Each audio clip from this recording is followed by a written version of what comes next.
Homer became an undercover police officer and infiltrated the underworld. He was sent to prison after disguising himself. The prison guard intentionally tripped Louie. Homer immediately knocked down the guard's dining plate. They dragged Homer into a room to pretend to be punished. The guards start beating the steak. Homer couldn't bear to hear the steak being beaten and let out a painful scream. That made the mafia trust Homer. So Fat Tony himself came to invite Homer to escape with him. The wall collapsed when he touched it. Fat Tony brought Homer to mourn his deceased wife. It made Homer miss Marge even more. Fat Tony thought Homer was sharing his grief. So Fat Tony put Homer through one last test, and that was to burn down Moe's tavern. Just as Homer was about to carry out his plan, Moe blew up his own saloon. At this point, Fat Tony had completely trusted Homer. He cut open Homer's hand and dripped blood on the photo. Homer was officially in the mafia. He was touched by Fat Tony's passion for him. Then Fat Tony brought him to the beach to make a big deal, but their conversation was being overheard by the police. Homer advised Fat Tony to get out of there. Fat Tony suddenly realized that Homer was an undercover cop. He was so sad that he had a heart attack and died. Homer hugged Fat Tony and cried. He went to Fat Tony's grave to confess.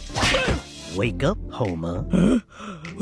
Fat Tony. This man was Fat Tony's cousin, Fit Tony. Homer begged Fit Tony to kill him, but Fit Tony finally chose to let Homer live on with Fat Tony's memory. Fit Tony took his cousin's place.